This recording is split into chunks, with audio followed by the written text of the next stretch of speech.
Hey guys, welcome to Your Best Interviews. My name is Eric Smith. Thank you so much for spending the time here with me. I know that there's a lot of places you can go, so I appreciate you spending it here. Today, what I want to talk to you about is just how to figure out what to wear to the interview process.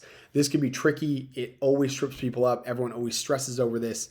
There's a couple easy things that you can do to make sure that you understand what the dress code is at the place that you're going to be interviewing and how you should be dressed up for your actual interview.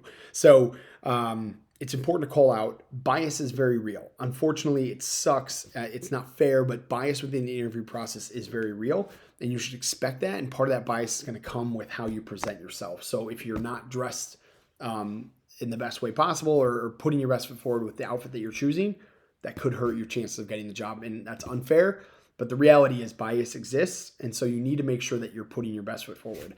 How you do that is there's a couple things you can do. So one, you can look it up online. You can go to Google, you can go to LinkedIn, and just look up Google images of the company, of different events and things like that. You can typically see how people are dressing for these sort of things.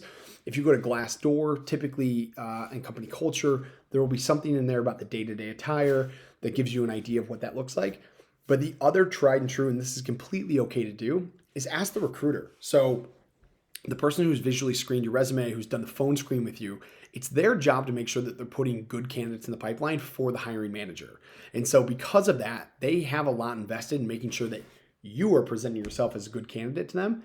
And so it's okay to ask the recruiter, the person that you've gone through the process with, to say, hey, what's the attire in the office? I'm just trying to get a sense for the interview process.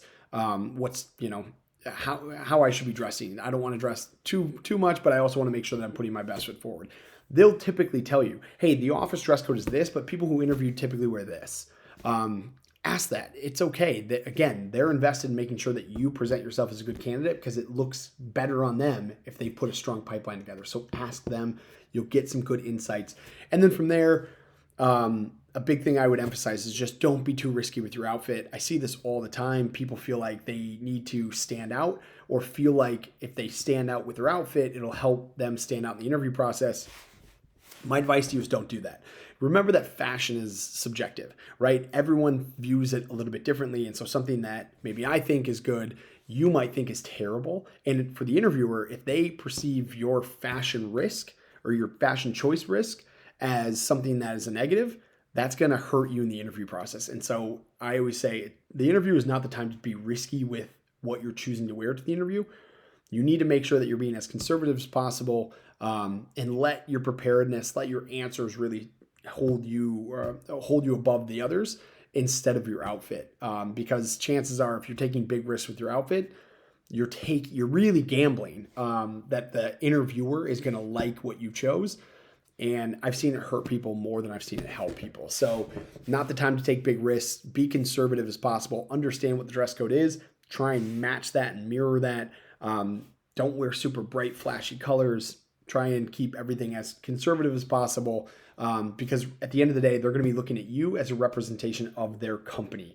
And if there's anything outside of what they perceive as normal from what they see day to day, it could hurt your chances. So do your homework, ask the recruiter, make sure you understand what the dress code is, and then from there, try and be as conservative as possible. But again, think about putting your best foot forward because bias does exist. It sucks. That's wrong. And I'm not saying that's right, but I'm just being very real with you. Bias does exist. And so you need to make sure that you're being as well prepared as possible. And then you're being as conservative as possible about how you're dressing. So you're not eliminating yourself with any choices that you're making. Hopefully this was helpful, guys. This is a really, touchy or not touchy, but it's a hard topic because bias exists and bias sucks and everyone hates talking about the bias within the interview process, but it's very real. And so I'm just trying to give you as much information about how you can do your homework ahead of time, find what outfits are appropriate for your interview, and then, sharing with you things that could potentially eliminate you from the process and trying to arm you with that so you don't get eliminated. Hopefully this was helpful, guys. Hit subscribe, 2 videos every week, Monday and Wednesday. Check out the links below. I've got all the interview prep that you need. All my content is centered on helping you get the job that you want. I appreciate you being here, guys. Thanks. Good luck.